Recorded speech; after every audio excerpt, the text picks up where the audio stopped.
Rayalaseema university వివాదంపై BC భవనంలో కుల సంఘాలు రౌండ్ టేబుల్ సమావేశాన్ని నిర్వహించారు. అయితే రాయలసీమ యూనివర్సిటీ వైస్ ఛాన్సలర్గా విధులు నిర్వహిస్తున్న నాయక్ అనే అక్రమాలకు పాల్పడుతున్నారని ఒకవైపు డిగ్రీ కళాశాలలకు అనుమతులు ఇస్తూ మరోవైపు భూములు అక్రమాలకు సహకరించాలని పట్నం రాజేశ్వరి ఆరోపిస్తుండగా వెంటనే కైలాస్ నాయక్ జోక్యం చేసుకుని నిరాధార ఆరోపణలు చేస్తే సహించేది లేదని, అతను అప్పు చేస్తే మన మధ్యలో కూర్చోబెట్టి విషయాలు తెలుసుకుందామని, అంతే తప్ప అతనిపై తప్పుడు ఆరోపణలు చేస్తే సహించమని కైలాస్ నాయక్ తెలిపారు.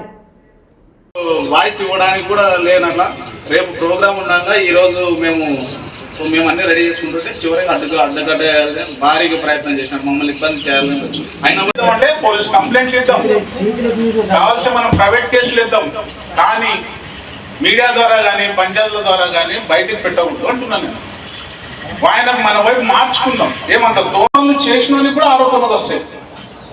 మరి అది గమనించాల్సిన అవసరము ప్రజా సంఘాలు ఉండొచ్చు, మహిళా సంఘాలు ఉండొచ్చు, ఏమంటా ఉండొచ్చు.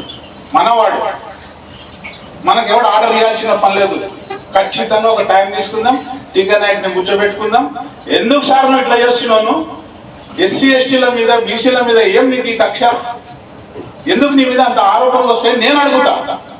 మీరు అడగలేకుంటే నీ వల్ల మా జాతికి ప్రాబ్లం వస్తుంది, వేరే ఉద్యోగాలు చేసే మా కుల ప్రాబ్లం వస్తుంది. ఇది అడుగుదాం.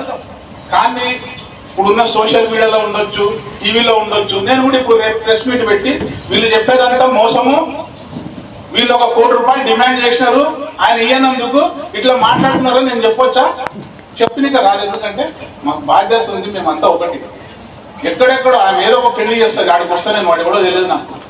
ఈయన ఒక ధర్నా అంటాడు, వచ్చి కూర్చుంటా, వాడి కేసు రాస్తాడు. నేను 4 ఏళ్ళ నుంచి పోలీస్ స్టేషన్ తిరిగినా, కోర్టుకు తిరిగినా, మొన్న తిరిగింది. మాకు బాధ్యత ఉంది కాబట్టి సమాజం మీద మేము ఒక్కరికి టార్గెట్ చేయకుండా టీకే నాయక్ అనుకుందాం. అబ్బా ఎన్ని కోట్లు సంపాదించినాడు అని కొడుకులు కూడా లేరు. ఎన్ని కోట్లు సంపాదిస్తాడు, ఏం రాజకీయ నాయకుడా? మనవాడే కదా, మనందరూ తెలుసున్నాడు. నిజంగా ఇక్కడ ఉన్న ప్రతి ఒక్కరికి టీకే నాయక్ తెలుసు.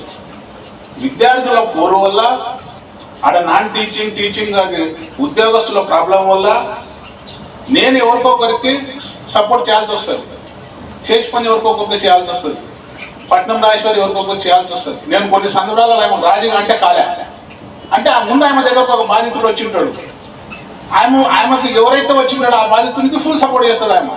నెక్స్ట్ నా కాడికి వస్తాడు వాడు, రాజేశ్వరి అన్న నాకు టార్చర్ పెడుతుంది, పిలుస్తుంది అంటే నాకు వాని గురించి పూర్తిగా తెలుసు. ఏమంటది లేదన్నా వాడు అన్యాయం చేసినట్టు అంటది. అంటే ఇక్కడ ఏమవుతుందంటే వాడు వచ్చి చెప్తే వాంజ గారికి అనుకుంటున్నాం.